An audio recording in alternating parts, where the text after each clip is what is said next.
교훈 중에 하나입니다. 우리는 눈으로 보지 못했고 손으로 만져보지 못했고 체험하지 못했지만은 그러나 우리가 신앙생활을 하는 가운데 주님이 영으로 내 마음속에 찾아오셔서 알려주시기 전에는 예수님의 고난이 나 때문이다 라고 하는 것은 참 사람들이 교회 나오는 교인들은 느끼기가 참 힘든 것입니다. 그래서 이 고난주간이 믿는 그리스도인에게는 특별한 의미가 있습니다. 예수님의 고난은 나 때문이다. 오늘 본문에도 보면 이사야 55장 5절에 우리의 허물 때문이다. 우리의 죄악 때문이다. 예수님은 죄가 없으신 분인데 그분이 세상 죄를 짊어지고 우리의 죄를 십자가에 못 박히셨다. 내 죄악, 내 허물. 하나님의 종들은 이미 다 체험을 해서 알고 있겠지만 이것을 그리스도를 잘 알지 못하는 이미 주님의 사람들이 되었지만 하나님의 사람들이 되었지만은 이것을 정말 그의 마음속으로부터 느끼게 하기 위해서는 참 시간이 걸리고 힘든다는 것을 저는 많이 체험을 하고 있습니다. 그래서 우리 교회 주부의 3대 목표 중에 제일 큰 거 하나가 주님을 향한 첫사랑 회복 그런 것 같아요. 첫사랑 회복. 예수님의 고난은 사랑 때문입니다. 예수님의 고난의 사랑을 진정으로 깨닫지 못하게 되면 아무리 교회에서 신앙생활을 오래 했어도 목사님이라도 장로님이라도 집사님이라도 주님을 향한 첫사랑의 감격이 없으면 주님을 섬기는 것이 하나의 그냥 입술로만 섬기는 것이지 그의 삶 속에서 희생하지도 않고 손해보지도 않고요. 정말 주님께 가까이 나갈 수가 없다라고 생각을 합니다. 저는 평생 이 목회 활동을 하면서 학생 활동을 하면서 그 수십 명, 수백 명을 다 인도하면서도 과연 그들이 예수 그리스도의 고난에 동참하면서 구원받고 하나님의 자녀가 될 것인가? 저는 한 사람 한 사람 그들을 상담해오고 기도해보면서 참 제 마음속에 많은 의문들이 생깁니다. 저렇게 열심히 하는 것 같은데 과연 그 사람들이 다 구원을 받을까?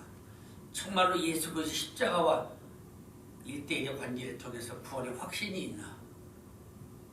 저는 깜짝 놀라는 사실은 주의 종들까지라도 구원의 확신이 없는 사람이 많이 있었다는 것을 제가 체험을 많이 했습니다. 그래서 참 신앙생활이라는 것은 성경 충만해서 구원의 확신이 있고 있는 사람들은 좋지만은 그렇지 않은 사람들에게는 이건 우리들에게 늘 우리를 괴롭히는 우리에게 퀘션 마크, 질문을 갖게 하는 문제가 아닌가 생각해 봅니다. 그래서 저는 우리 주변에 나오는 습관적으로 만나겠지만 주님을 향한 첫사랑 회복, 나의 죄 때문에 주님이 고난을 받으셨다.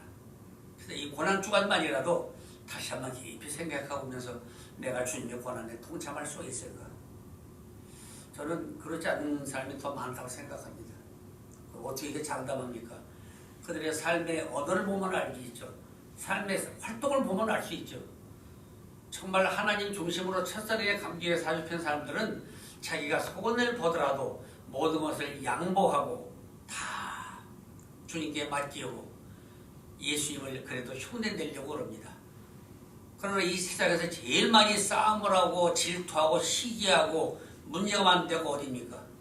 교회입니다. 교회. 저는 이거 최근에도 듣습니다. 몇몇 목사님을 만나는데 제 동생이 가서 창립 예배 몇 주년 받았다고 하더라고요. 그래서 교인이 몇십 명 됐었는데 자기들 말로 그렇더라고요. 서로 지들끼리 쌈박질 해가지고 남은 사람이 몇 명이 없대요. 예. 사람들은 합리화를 시킵니다. 아유 때가 있는 사람이 못하게해가지고 물론 그럴 수도 있죠. 그러나 정말로 이 구원의 확신이 없고 주님을 향한 첫사랑의 감격이 없을 때 성도들이 싸우는구나. 그래서 교회가 잘못되는 것은 목사의 책임이다. 우리들의 책임이다라는 것을 저는 절감합니다. 저도 크고 작은 교회를 여러 개 목회하면서 싸움 없는 교회가 어디 있습니까? 다 문제도 있습니다. 그때는 누구를 손가락질하고 핑계를 댔지만은 이것은 마지막에 책임은 이 목사다. 나다 생각합니다. 목자가 좋아야 양들이 편합니다. 근데 목자가 치료가 부족하고 근실도 별로 안 하고 그냥 틈만 나면 하나님 중심보다는 나 중심으로 이게 살기 때문에 이러한 그 어려운 환란과 문제가 있지 아니하나. 물론 100%다 그렇진 않지만은 뭐 저의 경우로 봤을 때, 제 주위 있는 사람들을 봤을 때 상당수가 그렇지 않은가 이런 생각을 한번 해봅니다. 그래서 이런 걸 다 떠나서 우리는 다 양 같다. 6절에 나와 있죠. 우리는 다 양 같아서 각기 제갈길로 갔거늘. 참 제갈길. 이 양은 그 연도를 해보니까요, 이 방향 감각이 없습니다. 그래서 이 우리 사람 성도를 향해서 어린 양이라고 그러죠. 우리들 철 안 들은 양들. 물론 예수님도 물론 우리의 목자장이시지만은 이 방향 감각이 없기 때문에 양은 스스로 길을 찾는 능력이 거의 부족해요. 그리고 모든 동식물 중에서 동물 중에서 가장 눈이 시력이 약한 것이 양입니다.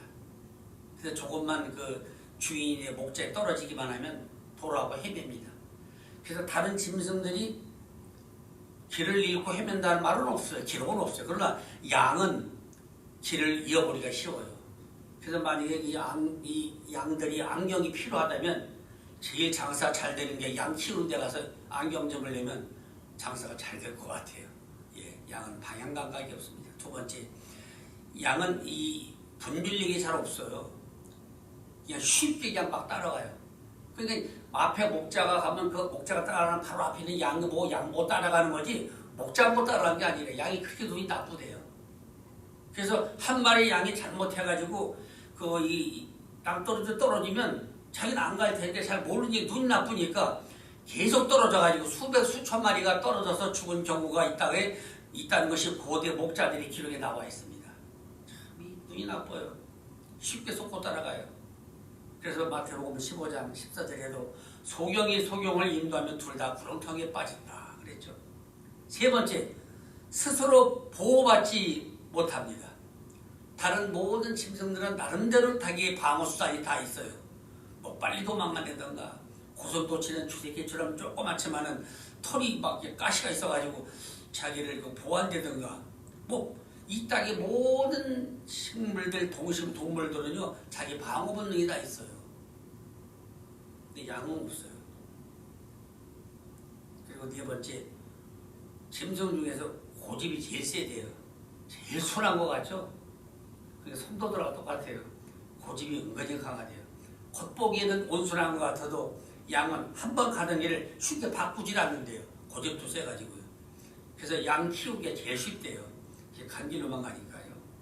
고집이 세서요. 자, 그렇지만 장점이 있어요. 눈이 나빠서 멀리 못 보니까 목자의 음성에 잘 민감해가지고 온유하여 희생 제물로 드리는 것이 바로 양입니다. 제가 얼마 전에 뉴질랜드를 방문한 적이 있습니다. 근데 거기에서 뉴질랜드를 쭉 방문을 하는데 참 아름다운 섬이죠. 아름다운 나라죠. 근데 저는 지금도 머릿속에 기억나는 게 양 털 깎는 데를 이제 전학을 갔습니다. 이제 아주 털 쫙 깎는 사람이 나와서 양들을 쫙 몇십 발 세워놓고 쫙 그 사람들 관광구 앞에서 털을 깎으면서 양을 설명을 하고 이렇게 많은 것들을 재미난 얘기를 하는데 그분이 하는 얘기가 뭐냐면 자기가 다른 개나 다른 말이나 다른 짐승들의 털을 많이 깎아봤대요. 그런데 아무리 잘 깎는 사람에도 실수해서 살을 이렇게 빌 수가 있답니다. 그러면요, 뭐 발로 쳐가지고 부상을 당한다든가, 물어 제낀다든가, 막 덤빈대요. 근데 양은 깎다가 혹시 실수를 해서 살점이 뚝 떨어져서 피를 뚝뚝뚝 흘려도 절대로 도망가지도 않고 반항도 안 한대요. 가만히 서 있대요. 그래서 그분 저런 얘기가 제가 한번 여기서 양 한번 가지고 한번 잘라볼까요? 그렇게 하나? 그래서 그렇게 하질 않더라고요. 그러면서 그분이 설명하는 게 자기도 종종 귀도 좀 잘라보고 이렇게 잘랐을 경우가 있었는데 안 도망간대요. 잠잠히 피를 흘리고 그래서 예수님이 세상지를 지구하는 어린 양을 보라. 그래서 실감이 느껴지더라고. 그래서 성경을 읽다가 예수님이 어린 양 사건만 하면 뉴질랜드 같은 생각이 나요. 그 사람이 여행도 가면 괜찮은 것 같아요. 뭐 많이 보고 이 경험이 참 좋은 것 같아요. 그 생각이 가끔 나요. 예수님이 나의 죄를 위해서 십자가에서 우리를 치료하기 위해서 영혼을 인도하기 위해서 정말 잠잠히 털 깎는 그 목자 앞에서 정말 그렇게 온순하고 피 흘리고 있는 것처럼 예수님이 나의 십자가를 대신 지셨구나. 참 생각해 보면요 얼마나 감격스러운지 몰라요. 여러분들 참 주님이 나를 위해서 이렇게 권한을 받으셨는데 나는 이 시간 한번 묵상해 봅시다. 나는 양 같은가? 염소 같은가? 나는 고슴도치 같은가? 나는 어떤 싸나운 짐승 같은가? 사실 고난주간 때 한 번쯤 이런 생각을 해볼 만합니다. 저는 그 고난주간만 되면 가끔 그 손양원 목사님의 그 사가도 방문해보고 많은 그 테이프도 보고 그랬지만은 그 여수 순천 사건 때 그 공산당 청년에게 두 아들이 총에 맞아 죽었다는 거 우리 다 아시잖아요. 야, 보통 사람 같으면 어떻게 했습니까? 하나도 아니고 두 아들을 다 한 번에 잃었는데 그는 원망하고 복수하고 그러지 않고 장례식 때 이 목사님이 하나님 부족한 저에게 하나도 고한데 2명씩이나 주님을 위해서 순교자가 해결해 주셔서 감사합니다. 더 놀라운 것은 우리 아들 둘을 죽인 그 흉악범을 내 양자로 삼겠습니다. 그래가지고 사람들이 깜짝 놀랐습니다. 그래서 그에게 지어준 별명이 사랑의 원자탄이다. 왜 그랬을까요? 뭐 목사님 사람 아닙니까? 저를 한번 비교해봤어요. 저는 아들들 따라나 손주가 10줄 있는데 야 너 식구들 많으니까 하나 나에서 잡아 바쳐라. 저는 솔직한 말로 누굴 바칩니까? 지금 마지막 12번째 보고 있는데 걔는 첫 번째로 제일 안 줄 거고 우리 큰 손자 암만 생각해서 죽었다 해도 안 돼요. 저를 제일 많이 낳고 제 아들 뭐 하면 10줄 따져보니까 줄 놈이 하나도 없어요. 야 그런데 우리 예수님 우리 손양원 목사님 야 얼마나 훌륭해요. 두 아들을 하나님이 데려가셨는데 하나님 나 같은 죄인에게서 2명의 순교자를 허락하셨으니 하나님께 감사하고 그 죽인 그 공산당 청년을 자기 아들로 삼아서 목사를 만들었다는 것 참 얼마나 위대합니까? 우리 이번 고난주간을 맞이해서 다시 한번 그렇게 똑같이 될지는 알지라도 한 발짝이라도 주님께 더 가까이 갈 수가 있다면 이것은 우리 십자가 때문이 아닙니까? 그래서 우리는 이 세상 살아가면서 다시 한번 생각해 봅니다. 두리번거리지 말고 뭐 누구 쳐다보지 말고 나 위해서 십자가에 달리신 예수님 그 주님 생각하면서 나 같은 죄인 용서해 주셔서 하나님의 귀한 일꾼으로 만들어 주시고 천사가 흠모할 만한 천사가 부를 만한 직분을 허락해 주셨는데 이 사명 끝까지 잘 감당하여 우리 하나님께 영광 돌리고 우리 최후 승리의 주인공 되실 수 있는 우리 모든 주의 종님들 하나님의 귀한 목자님들 되시기를 주의 이름으로 간절히 축복하고 소원합니다. 기도하십시다. 아버지 하나님 오늘 이사야 53장을 통해서 우리 주님의 찔림과 우리 주님의 십자가의 고난을 잠시 생각해 보았습니다.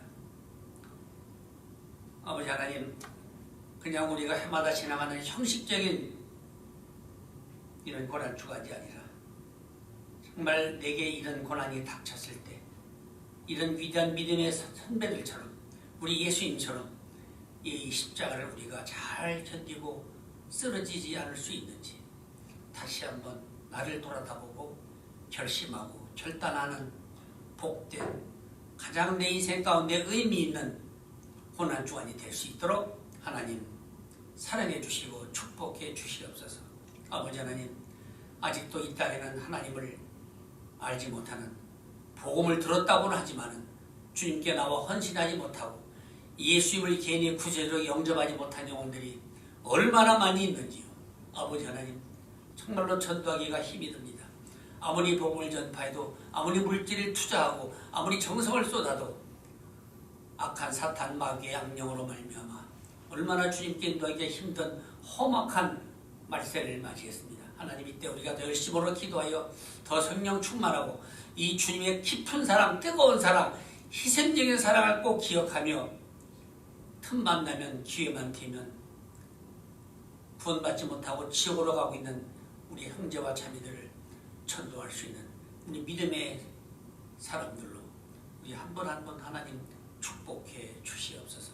이 사명 막혔으니 끝까지 죽도록 충성하여 주 앞에 서는 영광의 그날 착하고 충성된 종아 잘하였도다. 네가 적은 일에 충성했으니 더 큰 상을 주겠다고 멸망을 받는 우리 모든 믿음의 식구들 될 수 있도록 하나님 축복해 주시옵소서. 예수님 이름 받들어 감사하며 간절히 기도하옵나이다. 아멘.